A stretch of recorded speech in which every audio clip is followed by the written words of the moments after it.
Hi అండి, కుమారి పెసల వంటకాల ఛానల్కి స్వాగతం. అందరూ బాగున్నారా? అందరం బాగోవాలని హనుమంతుడిని ప్రార్థిస్తున్నాను. ఈరోజు మీ ఎదురుకు వచ్చేసా మీకు చూపించబోయేది మనం అల్లం చట్నీ అనమాట. మనకి పెసరట్టులోకి అల్లం చట్నీ చాలా బాగుంటుంది కదా. అల్లం చట్నీకి కావాల్సిన పదార్థాలు తయారు చేసే విధానం చూపిస్తున్నాను, చూడండి. ఇదిగోండి, అల్లం చట్నీకి మనకి చక్కగా ఇదిగో ఇంత అల్లం ముక్క తీసుకున్నాను నేను. ఇంత అల్లానికి మనకి ఇంత చింతపండు తీసుకున్నాను. దీనికి ఎండుమిరపకాయలు, ఒక 10 ఎండుమిరపకాయలు, అలాగే 1 స్పూను జీలకర్ర, 1 పాయ ఎల్లుల్లిపాయలు, ఒక 2 స్పూన్లు మనకి శనగపప్పు, 2 స్పూన్లు, 3 స్పూన్లు మినపప్పు వేసుకుందాం. తగినంత సాల్ట్ అనమాట. మనకి ఇది చిన్న చిన్న ముక్కల కింద కట్ చేసుకుని మిక్సీలో వేసుకుంటానికి కట్ చేసుకుందాం. ఇప్పుడు తయారు చేసే విధానం చూపిస్తాను, చూడండి. మనం ఇది నీళ్ళలో నానబెట్టుకోవాలి, మెత్తగా నానితే బాగుంటుంది. అలాగే ఒక 2 స్పూన్లు నూనె, ఎందుకంటే కోపు మనం వేపుకోవడానికి అనమాట. ఓకేనండి, తయారు చేసే విధానం చూపిస్తాను, చూడండి.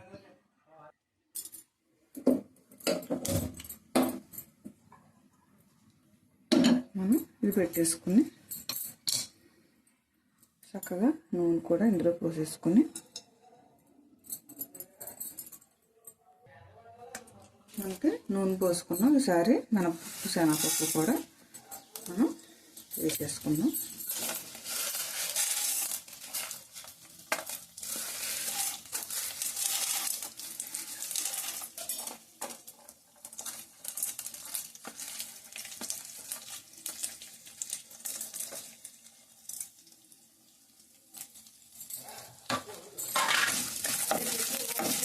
మినపప్పు శనగపప్పు కూడా మనకి ఎర్రగా వేగాలండి.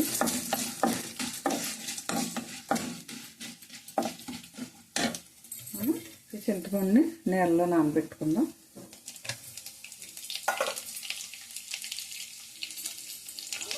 అలాగా మనకి నీళ్ళు పోసుకుని నానబెట్టుకుంటే చక్కగా నానిపోతుంది అన్నమాట. అల్లం ముక్కలు కూడా చిన్న చిన్న ముక్కలు కట్ చేసుకుందాం. మిక్సీలో మళ్ళీ మిక్సీ ఆడాలంటే చిన్న చిన్న ముక్కలు కట్ చేసుకుందాం. మనకి పప్పు శనగపప్పు వేగింది కదా, ఈసారి ఎండుమిరపకాయలు కూడా వేసేసుకుందాం.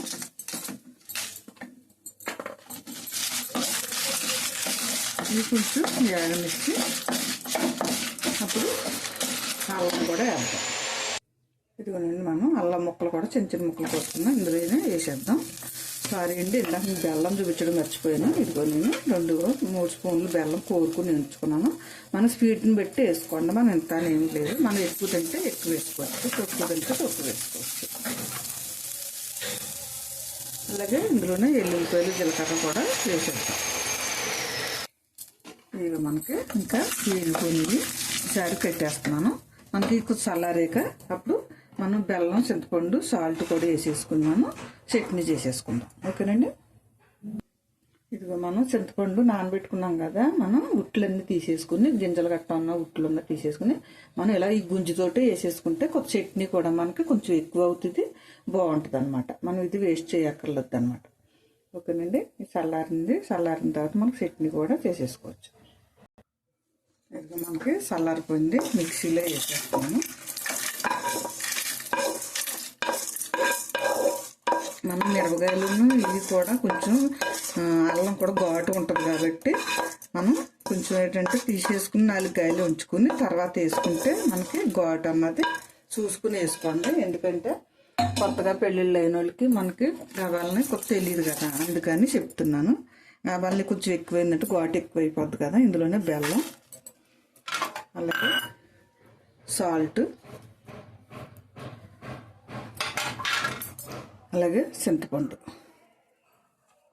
అన్నీ కలిపి వేసేసి మనం మిక్సీ కొట్టేసుకుందాం. ఇదిగో చూసారా, అల్లం చట్నీ మనకి మిక్సీలో ఆడేసుకున్నాం, రెడీ అయిపోయింది. మనం ఇప్పుడు బౌల్లోకి వేసేసుకుందాం.